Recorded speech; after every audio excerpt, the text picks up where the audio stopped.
right, hey guys, I am here with Haywood Brandon, our franchise partner in the Grand Strand, which is Myrtle Beach, South Carolina, Conway, South Carolina, and Garden City. And we're going to dive into his story here in just a second. So let's go ahead and dive in. I'll give you guys a little bit of context to how this all started. So Myrtle Beach originally was, it was the very first location of ISI. Started in 2013, and then we opened. Conway actually was the third location after Aner, and then Garden City was the fourth location. Fast forward, this was before we were in franchising. This was still a mom and pop company. Fast forward to now we're franchising, and you now own the three oldest, I guess you could say, locations within ISI. So I want you to share a little bit of your story. This is really about you and not about us or the brand, but really about your story. And obviously the brand plays a big part in it, but how did you, I guess, give us a story of what did you enter into? Were you in athletics growing up? Let's start there. And then from there, how did you hear about ISI, and how did it really come about to where you acquired the three locations? Yeah, so I started playing sports. I played U3 soccer at the YMCA with the mesh nets, and that was where sports got really involved in my life. The YMCA in Myrtle Beach was pretty far away, too. I think it was like 35 minutes away from my house, so I guess you want to call that commitment. When you're 3, it doesn't matter. But I started playing sports really young. I got decent at basketball and soccer, played varsity, made varsity on both teams my freshman year. Wound up getting recruited by the Charleston Battery Academy team. Didn't play high school basketball my junior year. Pursued a career in soccer. Didn't come to fruition the way I wanted it to. Wound up quitting academy soccer. Came back to play high school sports, which was way more fun. And then, I never wound up playing college sports. And that was a goal of mine. I think it's every kid's goal to become a professional athlete. Yep. Or at least, kids that play sports. And when that didn't happen, I really had a hard time filling the void of sport. Yeah. And I probably struggled with that for 6 years, really, until so I just did normal weightlifting stuff, blah blah blah. But then I started kind of finding groups again. I started training in jiu-jitsu and kickboxing and things like that, and that kind of brought, I don't want to call that group fitness, but that was camaraderie and people around me. That was all through a little bit of my time. I went to Clemson, spent some time there, still struggled with not having that hole in my life that was left behind from not playing sports anymore. And then married my wife, started my job with my family's marketing agency. It started out as a postcard company in the I'm going to get yelled at for not knowing this. 64 maybe, okay. 1964. So did your grandpa start it? Started it. Okay. Yeah, he worked 3 months a year just taking pictures of golf courses and selling them. Wow. And then golf the rest of the year. But yeah, I spent all that time searching for something, and then group fitness kind of found its way into my life, and I didn't think I'd fall in love with it, but I certainly did. Yeah. And that's where ISI sort of fell into place. Yeah, so we well, Bree, your wife was and you guys newly married. Has it been a year yet? It's been a year. Yeah, just over a year, right? April 30th. That's right. So she was a member, and then you guys inquired when you found out that those three locations were for sale. So what was your, I guess I always like asking this because from a guy's perspective, a lot of times when their wife is going, they're like, oh, that's just for girls or whatever it is.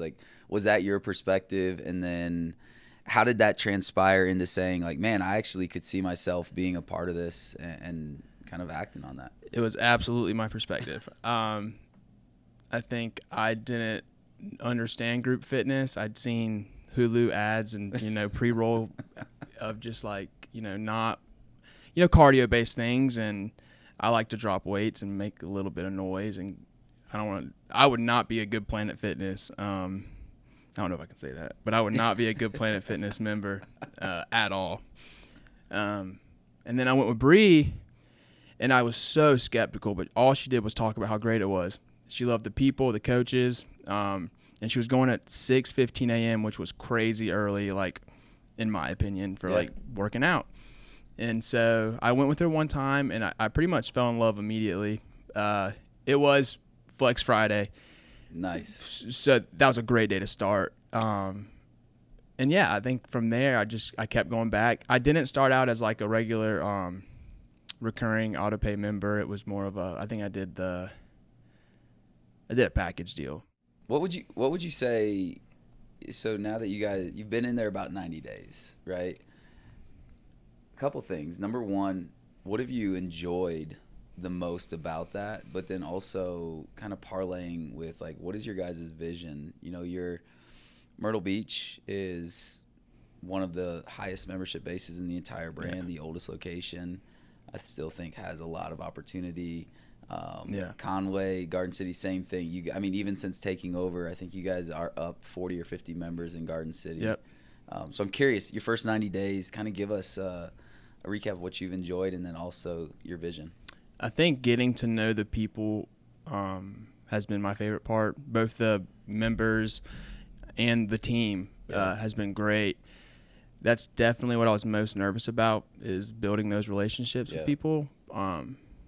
But it's proven to be probably the most rewarding part. I can remember that first week I don't normally get stressed out anymore. I've done a good job of like giving that up to Christ or whatever. We don't have to get all religious, but I pray it away normally. But I can remember being so stressed out one day. And then I'll name drop her, Rose, was dancing on the turf when I walked in, and she had just worked out her 5 a.m. session. I remember seeing her dancing, and I was like, okay, that's what this is all about. She's happy. She's here. I got to show up for her now too. So, you know, incredibly rewarding seeing how much the members enjoy it. Yeah, you know? She's been a member for like 8 or 9 years now. Yeah. It's crazy. She's one of the best ones we got for sure. So she's awesome. All right, so let's call a spade. You're young, right? How old are you? 26. 26, entrepreneur. You obviously were in a career prior to this. You were, you had a team. You were in really the digital marketing side of things, right? For your guys' agency. How has specifically, whether it's leadership, whether it's digital marketing specifically, but how is that skill set really transferred over into entrepreneurship? And whether it's from a mindset, from whatever it is, I'm curious how, because there's a lot of people that, you went all in. You completely left what you were doing and are now all in a 3-unit owner. Yeah. Right. So there's some people that are thinking about leaving corporate America and going all in. And so I'm curious, a lot of times they don't have experience owning a gym. So they're like, I don't know if I can do it. But I think at the end of the day, a lot of those skills transfer over. Yeah, my friends still think I'm crazy. My friend sent me a picture last night, not making fun of me, but kind of poking fun at the fact that I left what I would call a cushy job. I worked for my family's agency. Like, I wasn't gonna get fired unless I really messed up. I wasn't going anywhere. And it was nice. I loved it. I enjoyed working with my family, but I kind of had to burn those ships and start my own path. And so I was what you call an account manager at the agency. I dealt with all the different services we provided, and I was client facing. Yep. And so clients are not always happy. You have to have tough conversations with clients all the time. And then I'm the middleman. I have to go back to my team and be like, hey, I would take the blame. I messed up here. We didn't do good enough job. That's my fault. So that quality translates really well to entrepreneurship. Yep. One, because there's always something wrong. You talked about that like literally yesterday. Yep. And I just say it is what it is. I can accept my reality really well because of that. I don't know how I have that trait, but like I'm pretty good at accepting the reality of what it is. Yep. And I just, okay, next step. What do we figure out? And that's good leadership quality. And you said it well yesterday, it's always your fault. I've never really said it like that. I've always said we're never successful because of me, and when something goes wrong, it's always because of me. That's what I always told the team. So that translates here too. And 100%. What I would also say is, like, from the marketing side of things, I was never the expert. Mm-hmm. We had an expert in the website design, we had an expert in creative, we had an expert in paid media, and it was always in my best interest to elevate them to their highest potential. And that translates here as well with the sales team and the head performance coaches and just the regular performance coaches. And I want to put everybody in the best place to succeed. So that's cool. Yeah. That's awesome. What is and there's no right or wrong here. So what does success look like to you?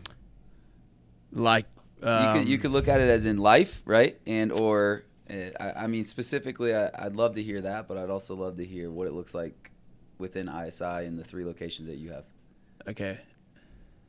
Success for me is walking with Christ every single day. So I'll just throw that out there for everybody to know where this next one might go.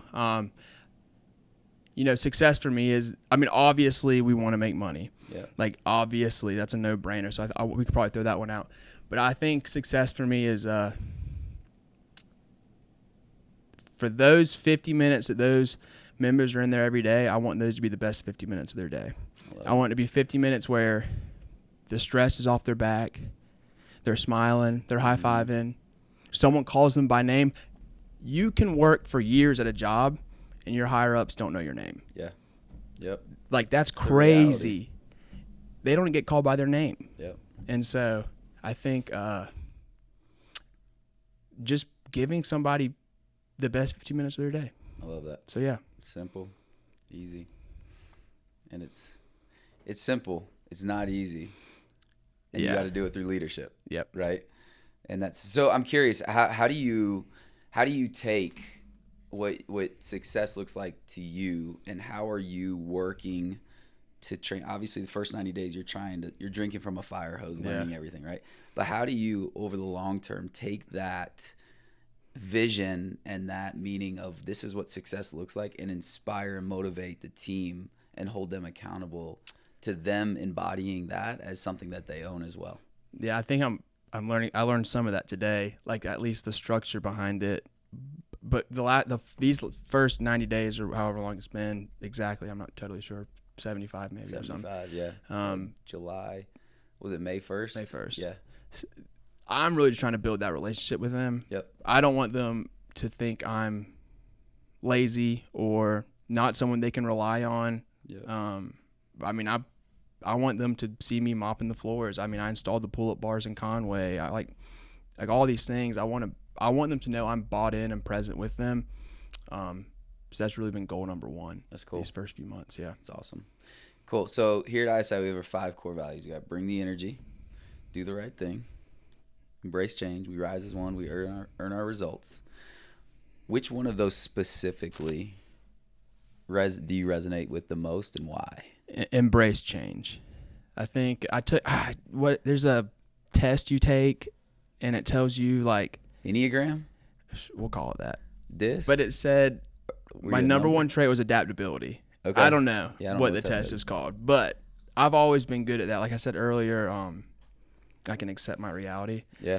That's just how I've always been good at that. And it's always been something that I view things as an opportunity to get better. Yeah. So like when I would get my reviews at my old job, I remember I got a 2 out of 5 one time and I was so upset about it. But I looked at the feedback and I was like, okay, yeah, this is totally correct. Like, I have significant room to improve. And then the next one, I got a 4 out of 5. And I wanted a 5 out of 5. And, and so there's still room to improve. So that's just kind of how I view things. All right, last question here. So what would you tell somebody who's going through the process of, there's tons of people who are looking at opening an ISI across the country. Yeah. What would you say to them as far as like your experience and how you really dove into understanding support structure down to, you come from a marketing agency, so the marketing support, assets, collateral, all of that. What would you say to them when it comes down to that? Well, I think what you're given from HQ is awesome. Like I feel like I'm a bird in a nest. Like I know that like at the end of the day, like I can always go back to the nest and I'm going to have help. Yep. I've got assets for social. I've got assets for paid. The whole entire Fran Connect like portal. I can find about anything in there. And if I don't, I click Ask Corporate. And 30 minutes later, there it is. Has that made going into entrepreneurship for the first time I don't want to say easy because it's never easy, right? Right. But a little bit more, I don't know, comforting. For sure. And I think I'm not trying to call it a head start, but that's kind of what it is. Yeah. Right? Like, y'all It is, are available. 100%. Yeah. You'd have a head start. I always say franchising is like this beautiful thing because you're in business for yourself, but you're not by yourself. Yeah. And it's like, at the end of the day, from someone who started it from the ground up, oftentimes you feel so lonely. You don't know, am I doing the right thing? Then you got to go learn. And a lot of times you don't have the resources. Yeah. And so that's why I love franchising. But, well, hey, man, I'm so glad you're part of the brand. And yeah. I'm super excited for you. So thanks for joining us. And yeah. He's here at Iron U getting it in this week. A lot of learning to do.